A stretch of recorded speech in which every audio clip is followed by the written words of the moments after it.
Hey, everybody, it's me again, the RV Wingman. Thanks for joining me today. Still struggling with a lingering cold I've had for a couple of weeks, so please forgive my voice. Today, I wanted to get a video out. I want to respond to a video I did last week about liars and whiners and read some comments. And one of the guys, I guess it's a guy that made a comment, was pretty ugly, but I'm going to read that comment and I'm going to respond to it. I've got a very nice email I just received yesterday. And then I want to talk about a Facebook group called Camping World Sucks. It ain't my group. Camping World Sucks. So let's go ahead and get started. The first thing is the video was about, I played a couple of clips from people that had called in and left me messages, and I want to help as many people as possible. I'm not a lawyer. I'm just an old guy with lots of experience, and I've helped many, many people come to an acceptable resolution when they have a problem with their RV, their manufacturer, or their dealer. So I want to read a couple of these comments, respond, and then I'm going to get on with an email. It says, Barbara says that I've heard stories of inspectors damaging an RV while inspecting. And she's responding to this because I mentioned that there's at least one dealership that I know of that a couple of months put somebody on the bad list. We ain't having them out here to inspect RVs anymore.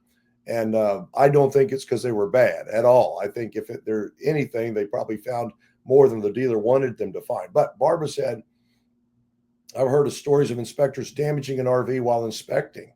So maybe they should be on a list. I have always wondered if any inspectors don't pass their testing or certification or whatever they have to do to get their license. I think, I've wondered the same thing, Barbara. I really have for a long time. These schools, these technical academies that you can pay money to and you can become certified. What does that really mean? If nobody fails, then that doesn't say a whole lot in my view for the class. Is everybody qualified to be an RV inspector or a technician? I think not, but that's just me. Good question and comment, observation. She says, I think you may have gotten out of bed on the wrong side today. It happens. I'm old. It happens. And I didn't particularly think that I was being ugly. I think I was being very direct. She said several of the people that you've done videos with lately, in my opinion, made really dumb mistakes too, but you had them on.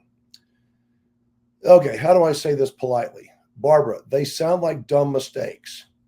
But aren't we all guilty of making dumb mistakes? I think most of the time when we make a mistake, we don't go, you know what, I'm so dumb, I'm going to make that decision. We don't realize it was a dumb mistake until that thing, what do we call? Perspective. Time passes, and we learn from those experiences. So I don't think most of these people are dumb. Now, some of them are. Some of them are just stupid because human beings come in all different flavors. But I think most of the time they're not dumb. I think that they just have not had the experience that other people have had. And that makes me continue. Lets me go on. It says, this guy, I've never seen him comment before with anything, nothing. Brand new to the channel, but he says, just what Justin needs. And Justin was a young man that called. I played part of his voicemail. Essentially, I couldn't help the guy because he didn't give me any information except, hey, I've got a bad RV and this is wrong, that's wrong, that I don't know anything about it, not enough to actually be of any help. So this guy says, just what Justin needs, and everyone else who opens up to you, a condescending, chastising rant from a narcissistic, angry old man wearing a bacon shirt. Perfect. I'll give you this. You did admit to not being very smart. I totally agree. All right, and I'm going to go on, read just a little bit more of that. But I do not mean to sound condescending, and I do not mean to chastise people. I don't. It is the way I come across sometimes, and I realize that. I'm trying to not attack people.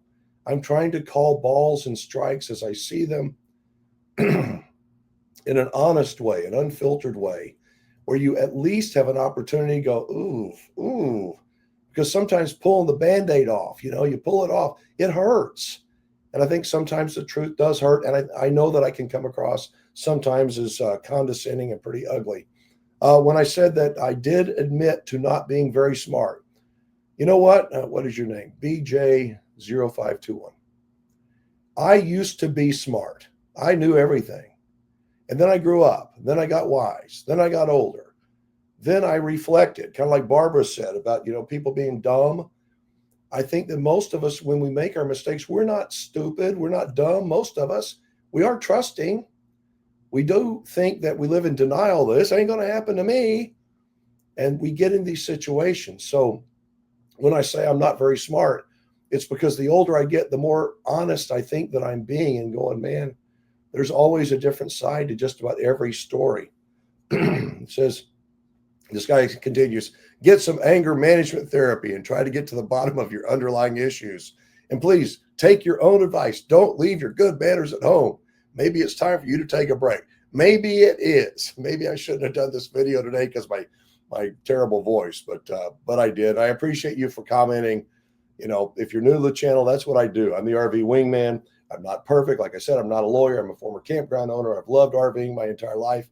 I love most of the people that do it most of the time. And oftentimes I screw up too, but I try to own those mistakes. So all that said about how bad I am and how horrible and condescending I am leads me to an email I got yesterday. I want to read it to you because made me feel good, because I do interviews with people and then they just sometimes just disappear. They just disappear. And does that mean that they hate me? Does that mean that they got help and don't need me? I don't know. But this one I know, and I'm not going to tell you who it's from, but it says, I wanted to reach out and say thank you. And the title is called A Quiet But Heartfelt Thank You.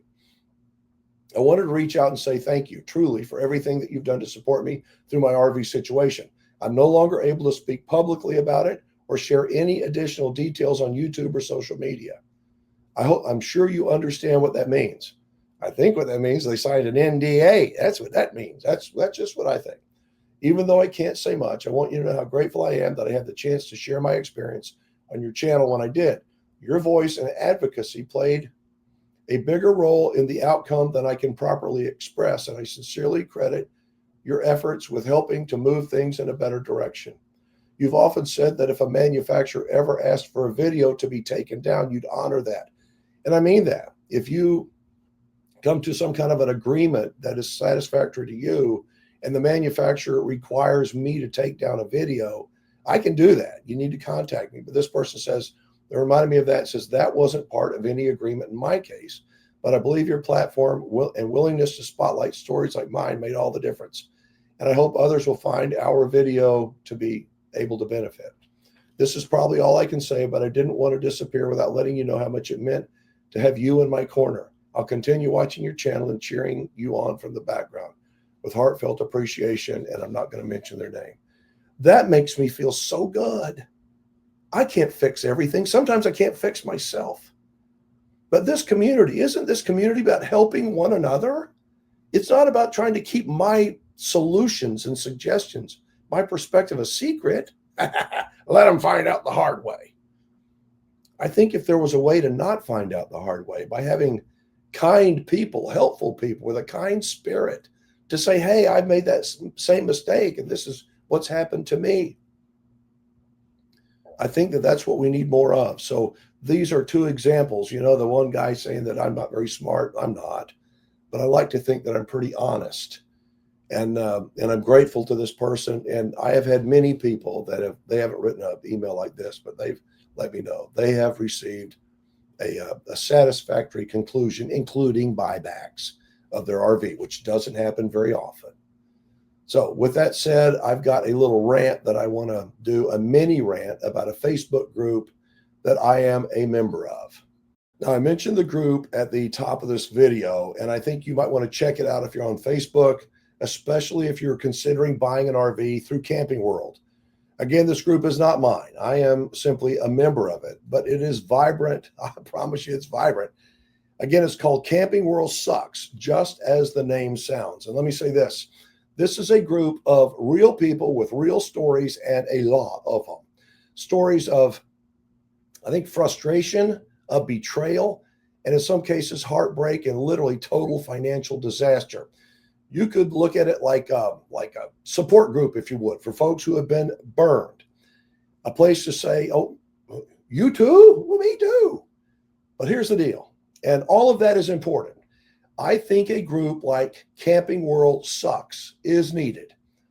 But there's something more I want to say about it. If we only tell our stories to each other, to others who feel that they have also been burned, they don't go very far. They don't. You know why? Because we're just preaching to the choir. Imagine this. Someone goes to McDonald's, have a bad experience. They start a group called McDonald's Sucks. You've had, I don't know, cold French fries, bad hamburger, rude service, whatever. And so you start a group or you join a group. You vent, you feel pretty good. And others do the same thing. Hey, this happened to me. But unless somebody outside the group hears your story before they pull into the drive-thru, what happens? Well, nothing happens. They order and they possibly get burned. And then they find the group, but heck, it's too late. And that's what is happening, in my opinion, in Camping World Sucks. Most people will not go looking for a group like this unless, well, they've already been taken advantage of. Have you ever heard of that group? Type 1 if you have. I've heard of Camping World Sucks. Type 2 if you're a member of Camping World Sucks. Type 3 if you've never heard of it. What if they had heard, think about this, what if people had heard about your experience, a bad experience, before they made their purchase, before they signed the paperwork? That's where a huge opportunity, in my opinion, is being missed. Sharing your story in Camping World Sucks is good. You'll be in good company, at least in the company of others who will be able to relate with you. But if you want to really relate to others, help others avoid the pain, you got to tell them.